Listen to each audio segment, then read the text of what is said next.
की कथा को प्रारंभ करके यानी कि सुखदेव महाराज को याद करते हुए, परीक्षित महाराज को याद करते हुए, परीक्षित जी कल प्रातः सुबह 10 बजे हवन होगा। सभी को हवन की थोड़ी थोड़ी सामग्री लेकर आनी है। पता है ना कि सबकी हवन में क्या क्या लगता है, लकड़ी सामग्री संविधान। 9 बजे तो आचार्य कह रहे हैं कि 9 बजे रहेगा, सही समय से विराजमान है। जय जय श्री राधे। जब से लड़े और श्री गुरु जी महाराज की रात निगो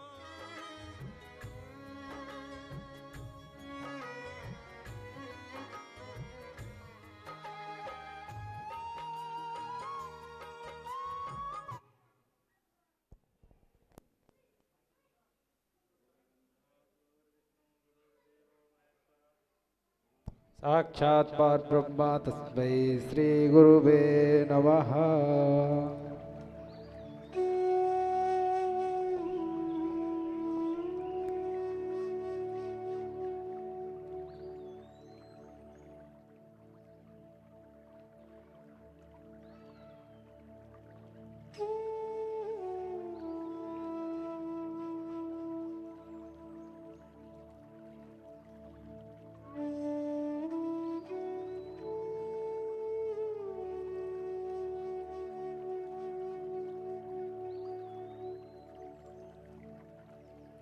कल आपके लिए और अच्छी व्यवस्थाएं कर दी जाएंगी। टेंट का थोड़ा सामान आज कुछ समय से करा नहीं पाए, सभी व्यवस्थाएं अच्छे से होनी चाहिए।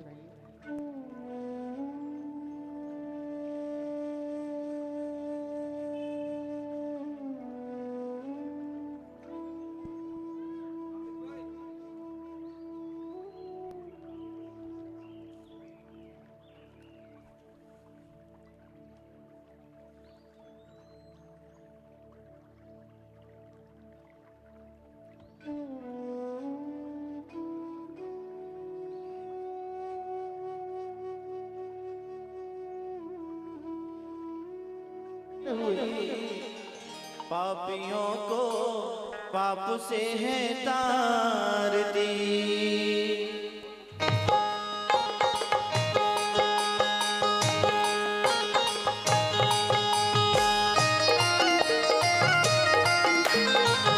ताली बजाते हुए जोरदार।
करके आते रहे, आरती के लिए बढ़ते रहे आगे, एक करके आरती करके ठान ले।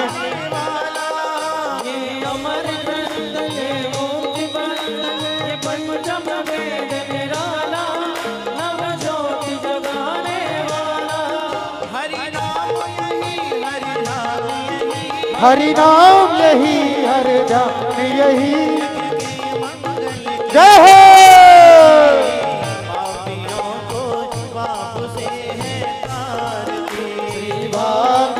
भगवान की है आरती, पापियों को पाप से है तारती। श्री राधे।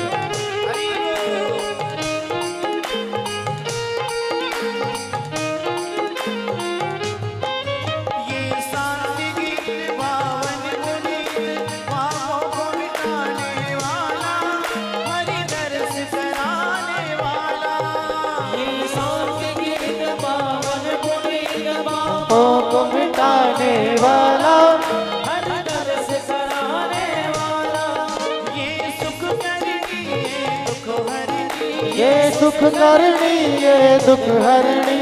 श्री मधुसूदन किया जय हो। पापियों को पाप से है तारती। दोनों हाथ ऊपर उठा के ताली बजाते हुए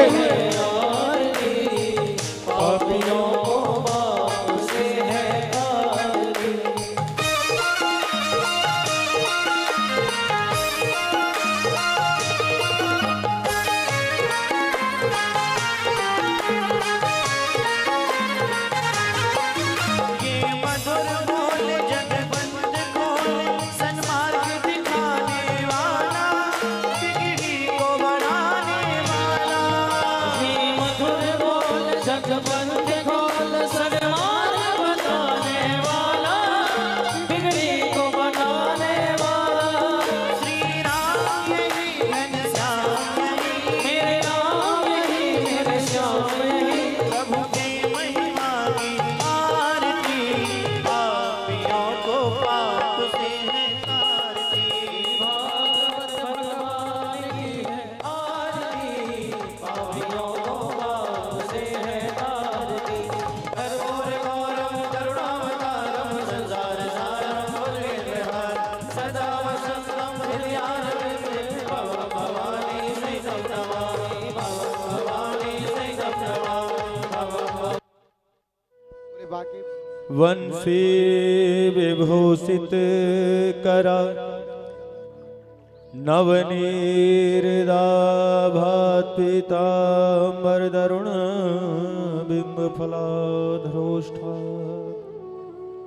पूर्णेन्दु सुंदर मुखादरविन्दम, नेत्रात् कृष्णात् परम किमपि तत्त्वं न जाने। सच्चिदानंद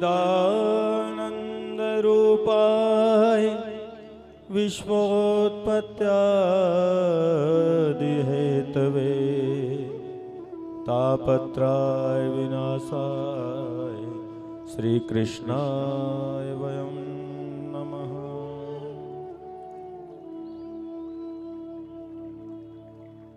वसुदेव सुतं देवं, कंस चाणूरमर्दनम्,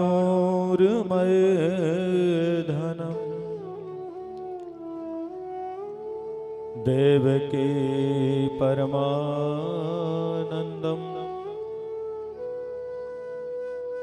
कृष्णात् परं गुरुं महा। कृष्णाय जगत गुरुम्, राधा मोरी स्वामिनी, पिता मोरे घनश्याम, इनकी शरण राखियो, मनमोहन मेरे श्याम। बोलिए श्रीमद् भागवत महापुराण की।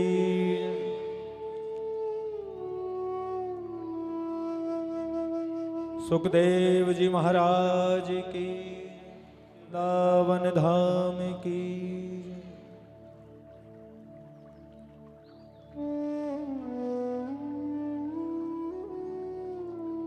बड़े ही भाग्य की बात है, वो भक्त परम सौभाग्यशाली होते हैं। उन भक्तों के न जाने कौन से जन्म के पुण्य उदय होते हैं, जहां पर भगवान स्वयं आकर के विराजमान होते हैं। और उन परम सौभाग्यशाली भक्तों में आप सभी भक्त हैं। और मेरे गोविंद जो अकारण करुणा वरुणालय है, बिना कारण के ही अपनी कृपा की दृष्टि अपने भक्तों पर कर देते हैं। जिस प्रकार भगवान स्वयं आप सभी भक्तों से मिलने के लिए यहाँ पर अकारण बिना कारण के ही आ पहुंचे हैं। जोरदार ताली हो जाए।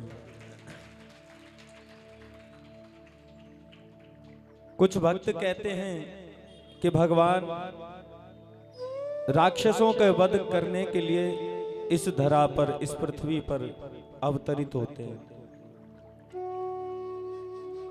लेकिन भगवान अवतार लेते हैं अपने परम भक्तों से मिलने के लिए। इस धरा पर, इस पृथ्वी पर समय समय पर अवतार लेते हैं। राक्षसों के वध के लिए तो भगवान के सुदर्शन चक्र ही काफी है ना।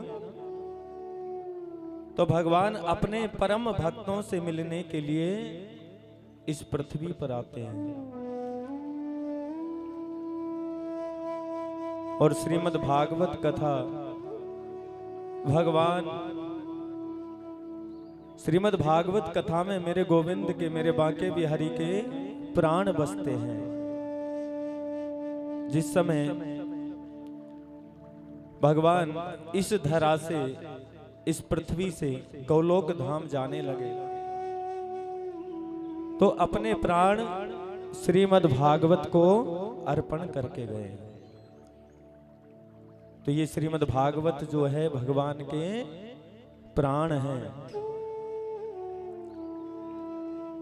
और वो परम सौभाग्यशाली भक्त होते हैं जो भक्त श्रीमद् भागवत कथा को श्रवण करते हैं। और ये जो श्रीमद् भागवत कथा है, इसको देवता भी श्रवण नहीं कर सकते हैं। देवताओं के भी भाग्य में ये अमृतमयी कथा श्रवण करने का अधिकार देवताओं को भी नहीं है। बोली बांके बिहारी लाल। सच्चिदानंद रूपाय विश्वोत्पत्त्यादि हेतवे।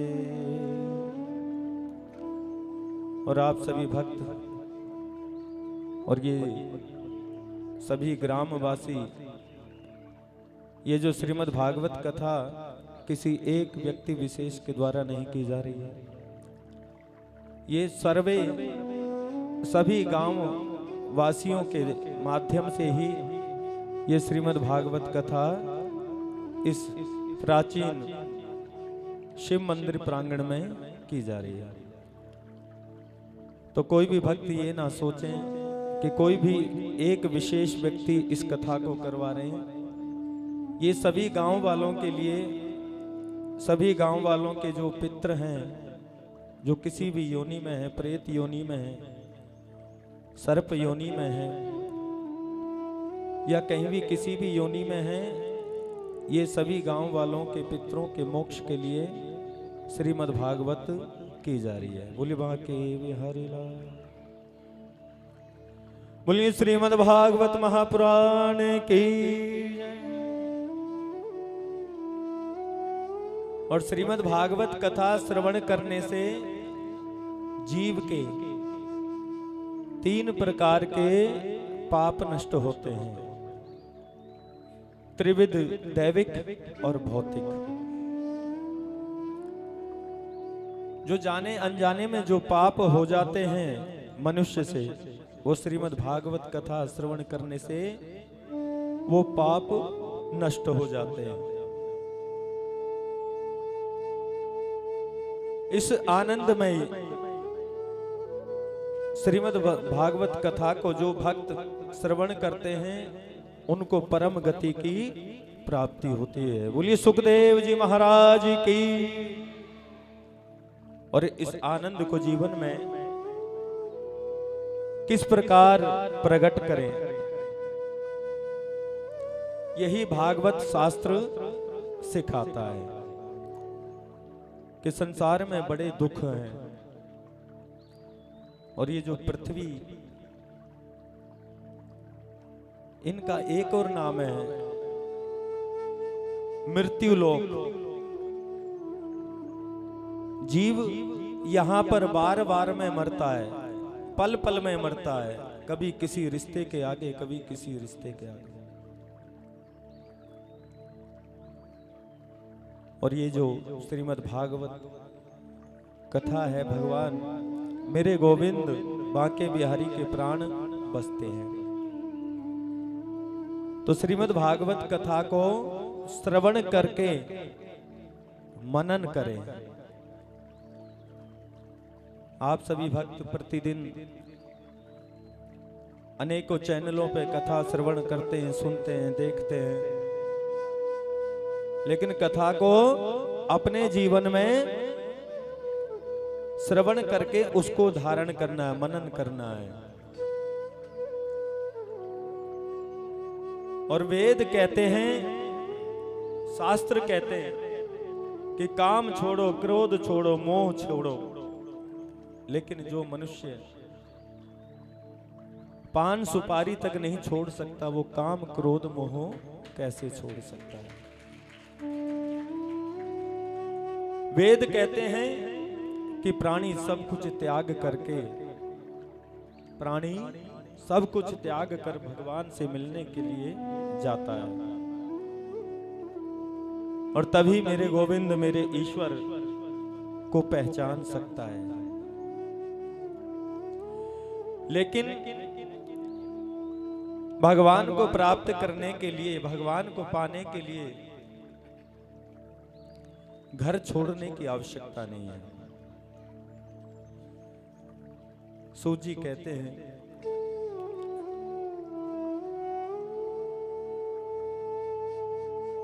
कि हे ब्रह्म ऋषियों, सबरी ने कहा वेद पढ़े। भगवान को सबरी ने प्राप्त किया है ना। एक बार जोरदार तालियों की सेवा करते हुए मेरे भक्तों के लिए। सबरी ने कहा वेद पढ़े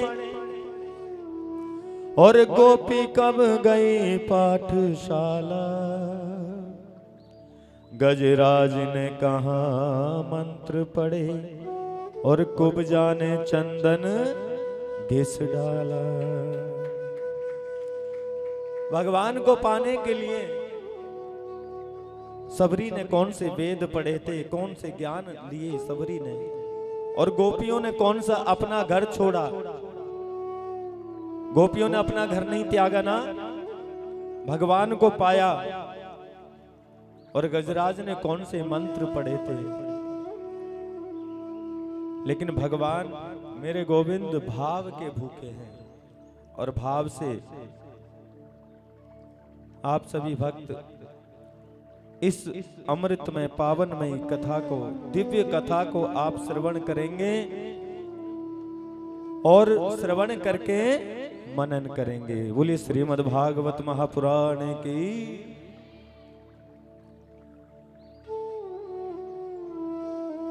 एक समय सुखदेव जी महाराज राजा परीक्षित को श्रीमद् भागवत कथा श्रवण करा रहे हैं, और उसी समय देवता एक अमृत का कलश लेकर के सुखदेव जी महाराज के पास पहुंच जाते हैं। और सुखदेव जी महाराज को साष्टांग दंडवत प्रणाम करके कहते हैं कि प्रभु, आप ये जो भगवान की दिव्य कथा राजा परीक्षित को श्रवण करा रहे हैं, आप इस कथा को हमें श्रवण कराएं, और बदले में ये जो अमृत का जो कलश है इसको लेकर के राजा परीक्षित को अमृत पिला दें।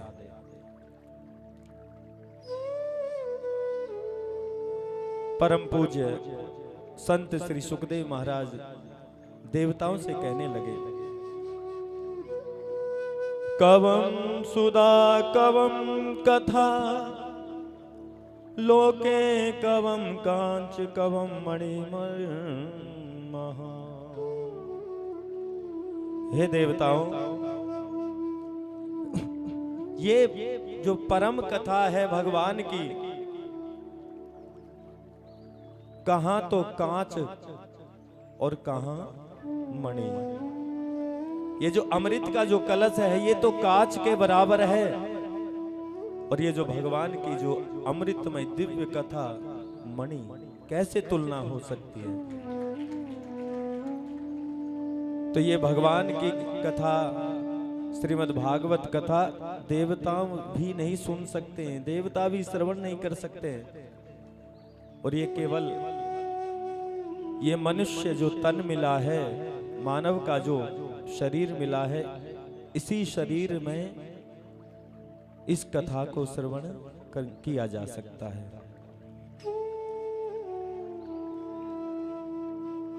श्रीमद् भागवत कथा, भा से भागवत का अर्थ क्या है? आप सभी भक्त प्रतिदिन कथा श्रवण करते हैं ना? कौन कौन भक्त कथा श्रवण करता है? चैनलों पे, टीवी पे देख देख करके सभी सुनते हैं ना? तो भागवत का अर्थ, आप कोई भक्त बताएंगे भागवत का अर्थ क्या है? प्रतिदिन सुनते हैं हम, भा से भक्ति। अब ये जो कथा है ना, मैं आप सभी भक्तों से बीच बीच में प्रश्न भी करूंगा कि आप सुन रहे हैं या नहीं। श्रोता 3 प्रकार के होते हैं। एक श्रोता होता है जो कथा को यहां पर सुन करके और अपने जीवन में मनन करे, और एक होता है श्रोता जो सुपारी काटते हैं ना, सुपारी जो काटते हैं, क्या होता है वो? श्रोता जो आपस में बातें करते हैं ना हम कथा में आकर के। और तीसरे जो नंबर के जो श्रोता है ना, वो कौन है? जिनको घर में तो नींद आती नहीं और वो कथा में आकर के सो जाते हैं। कहीं ऐसा ना करना,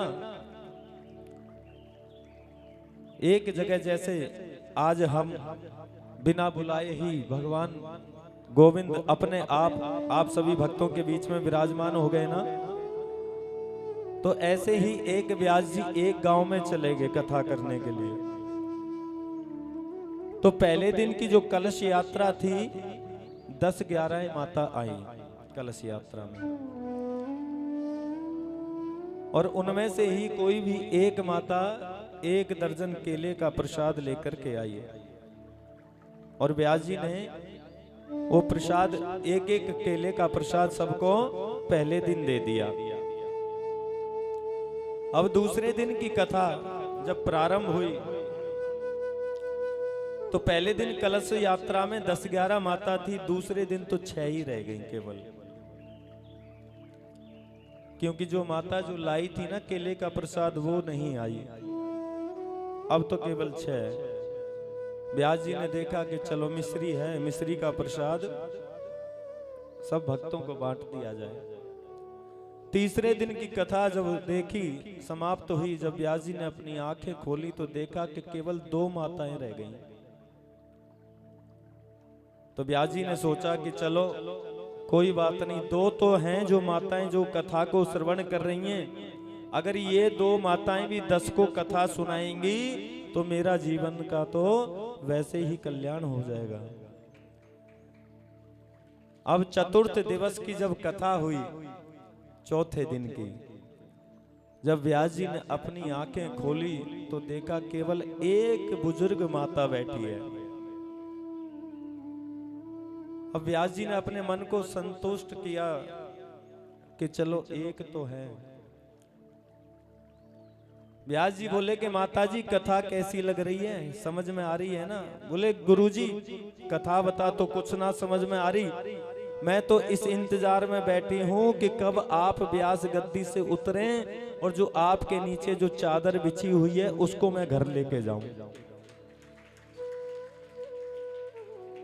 तो उन भक्तों में से तो नहीं हो ना? बोलिए श्रीमद् भागवत महापुराण की जय हो। तो ये श्रीमद् भागवत कथा भगवान के प्राण हैं। आइए श्री राधा रानी को बारंबार प्रणाम करते हुए श्रीमद् भागवत ज्ञान गंगा में गोता लगाने से पूर्व प्रभु का सुमिरन करते हैं। कृष्ण गोविंद कृष्ण गोविंद कृष्ण गोविंद कृष्ण गोविंद। बोलिए कृष्ण गोविंद कृष्ण गोविंद कृष्ण गोविंद कृष्ण गोविंद।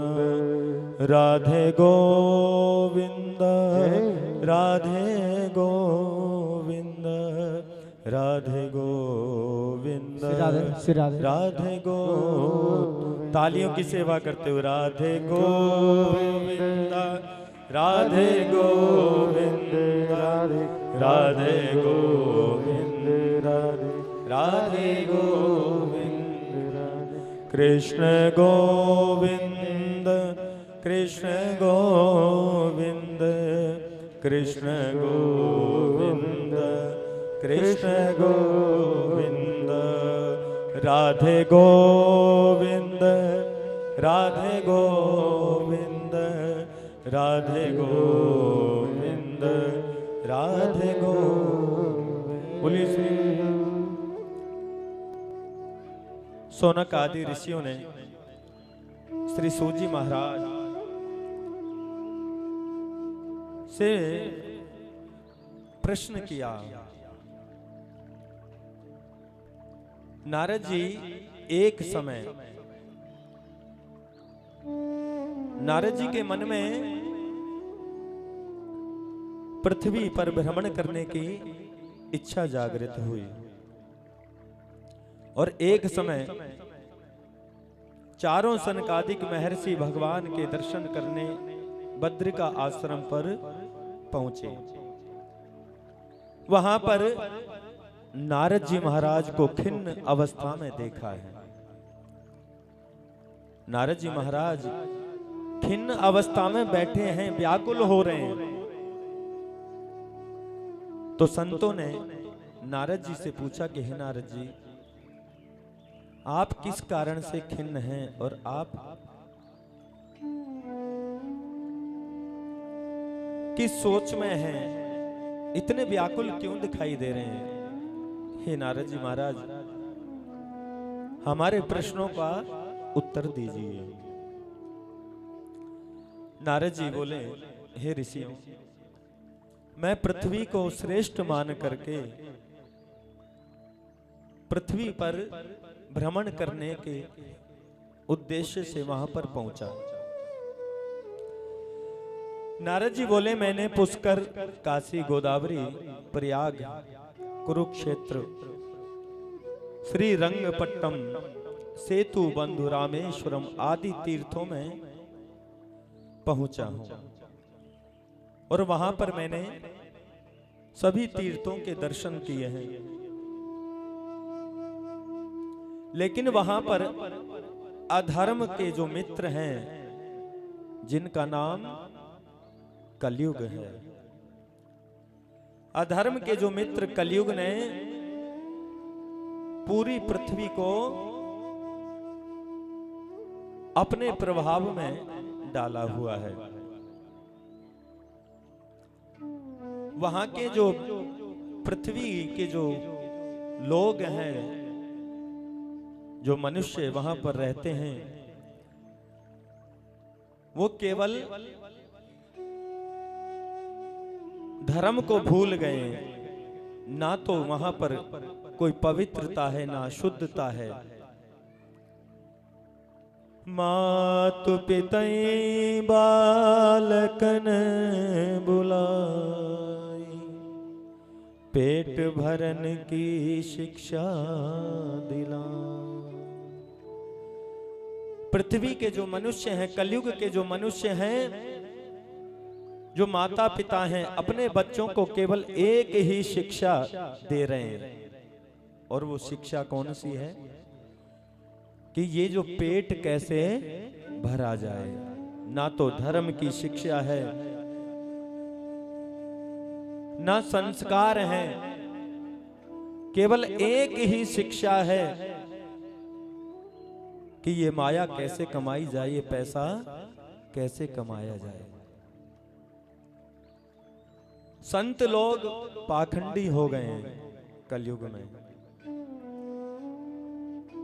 और बड़े बड़े संत बड़े बड़े आश्रमों में रहते हैं, गृहस्थों की तरह बड़े बड़े आश्रम बनाए हुए हैं और गृहस्थियों की तरह उन आश्रमों में रहते हैं।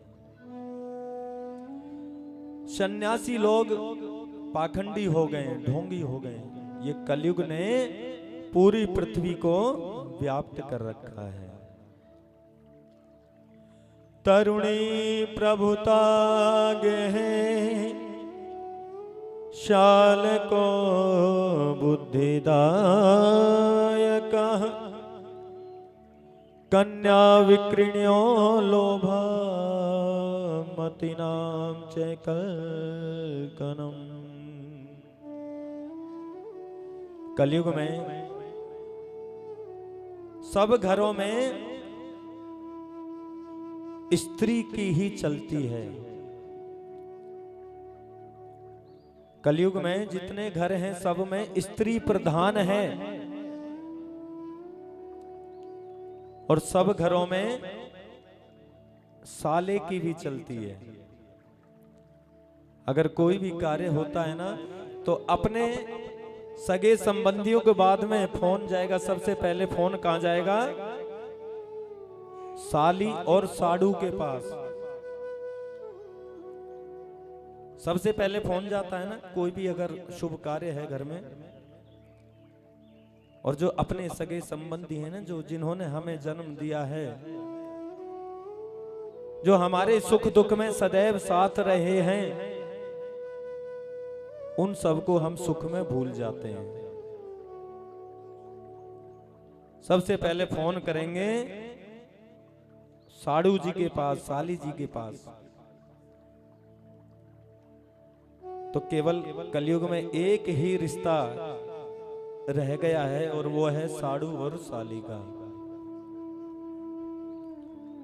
और पहले समय में साड़ू का रिश्ता कोई रिश्ता नहीं समझते थे, लेकिन कलयुग है ना,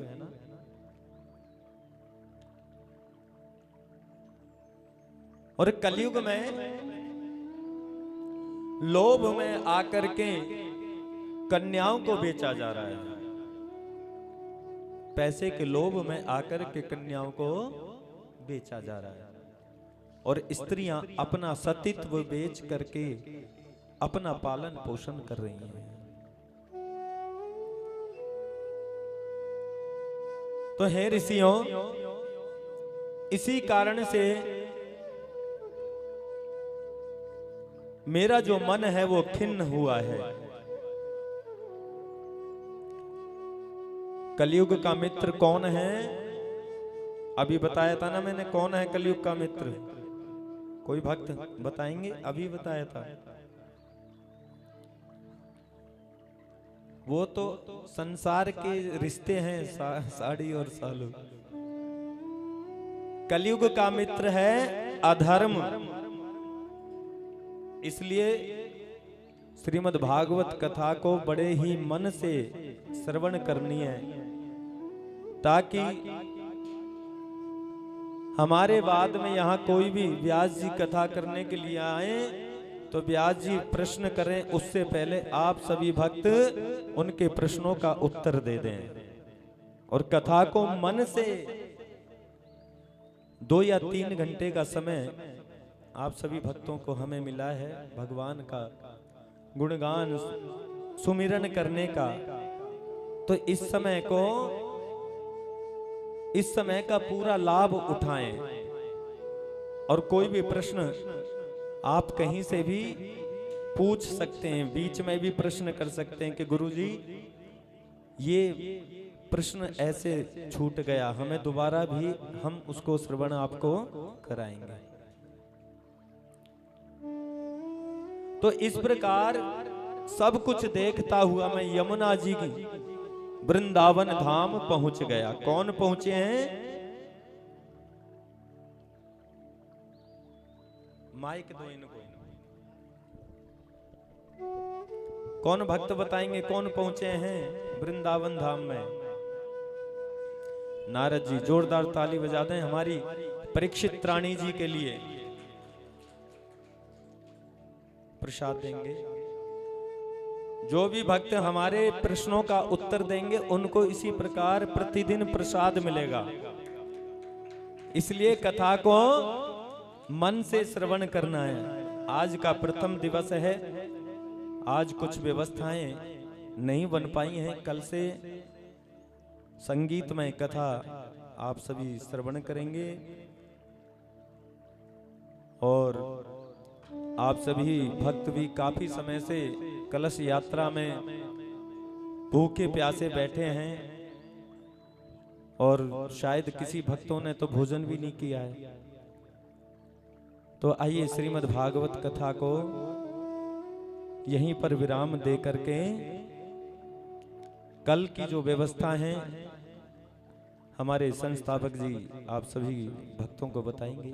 बोलिए श्रीमद् भागवत महापुराण की जय हो। बोलिए सुखदेव जी महाराज की जय। बोलिए व्यास जी महाराज की जय। बोलिए परीक्षित जी महाराज की जय हो। बोले पंडित जी महाराज की। और सभी एक बार जोर आरती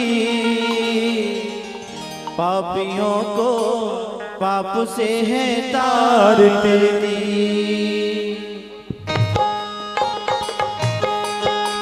ताली बजाते हुए तालियों की सेवा करते हुए बोलिए बाके बिहारी लाल की जय हो।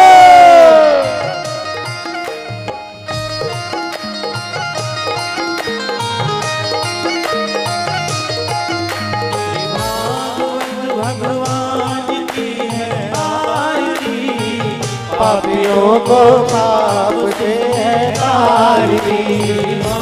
भगवान की है आरती पापियों को पाप से है तारती।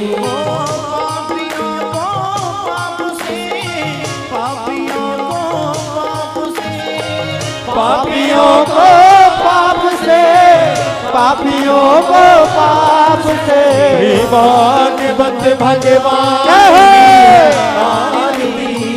पापियों को पाप से है तारती। भागवत भगवान की है आरती। श्री राधे पाप से है तारती।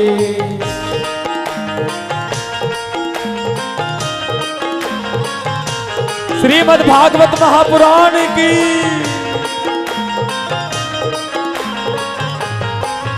ये अमर ग्रंथ ये मूल ग्रंथ ये पंचम निराला ज्योति जगाने वाला पंचम वेद निराला ज्योति जगाने वाला हरि नाम यही हरि नाम यही हर जान यही पापियों को पाप से है तारती। भागवत भगवान की है आरती। पापियों को पाप से है तारती। बोलिए परीक्षित जी महाराज की जय हो। राधा रानी सरकार की जय हो। ये शांति गीत पावन पुनीत पापों को मिटाने वाला हरि दर्श कराने वाला। हरि शांति गीत पावन पुनीत पापों को मिटाने वाला हरि दर्श कराने वाला। ये सुख करनी ये दुख हरनी ये सुख करनी ये दुख हरनी। श्री मधुसूदन की आरती पापियों को पाप से जय हो। आरती भागवत भगवान की है आरती पापियों को है तारती। उठाइए दोनों हाथ। सुखदेव जी महाराज की जय हो।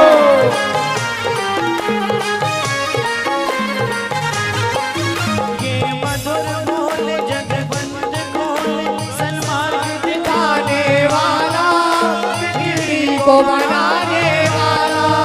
ये मधुर बोल जगबंद खोल सन्मार्ग बताने वाला पीढ़ी को बनाने वाला। श्री राम यही घनश्याम यही राधे। पापियों को पाप से है तारती। भगवान की जय आरती। पापियों को पाप से है तारती। भागवत भगवान की आरती। पापियों को पाप से है